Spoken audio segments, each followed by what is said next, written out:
I have used my artistic ability and sense of creativity as a tool to cope with and work through the strong negative events and emotions that stem from my past. Through printmaking, I have found the ability to express my intense emotions and triumphs over my past that make me who I am today.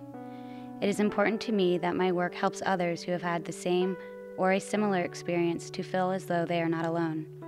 The ultimate goal of my work is not to shock or scare viewers, but rather to provide an inspirational message to a subject that many find unnerving.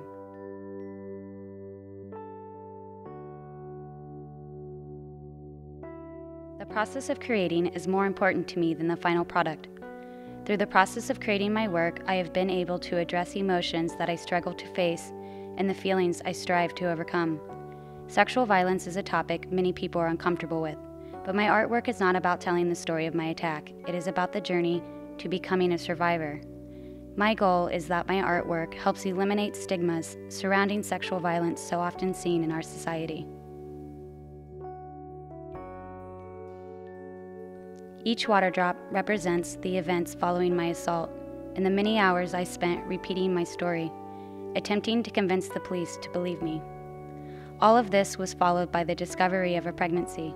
With each water drop came a new obstacle for me to overcome. Each ripple in the water is the aftermath of the intense pain I once felt. Knowing the ripples would fade gave me hope that one day the emotions that overwhelmed me would weaken with time. I lost trust in many people I admired, respected, and deeply cared for.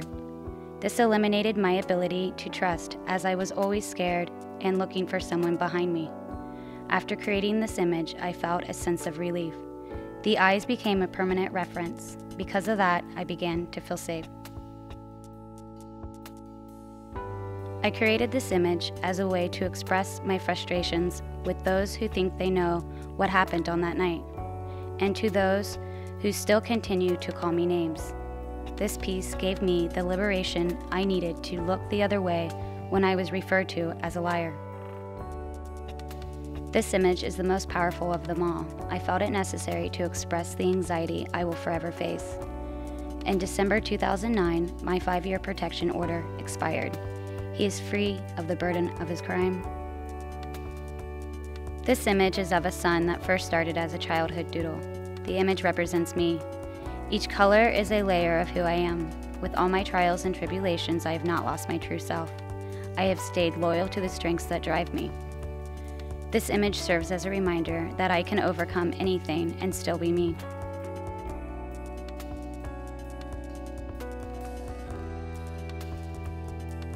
For this piece, I tracked all the sex offenders in the Ohio State campus zip code. I went to their homes, stood outside their doors, and photographed each one's place of residence. I then took their online mugshots and modified them to appear as though they were coming through the images of their home. However, I did not stop at the images. I now needed to create a way for the public to see their faces. The mobile abortion billboard seemed to drive through campus every day. While shaking my head at the disturbing images enlarged on each side, I thought, why not show the faces of the sex offenders that walk the street with my peers? So I took a toy truck and created my own mobile message billboard. The rush I felt was indescribable. I would no longer be controlled by the fear of it happening again. I faced my fear head on, and I never turned away. I stayed strong and undeterred. I found this work to be the most therapeutic of them all. I hope to dedicate my career to helping survivors of sexual violence. I would like to incorporate the use of art therapy in conjunction with cognitive behavior therapy as a tool for survivors to use that will allow them to express the difficulties they may face while on the road to their own personal recovery.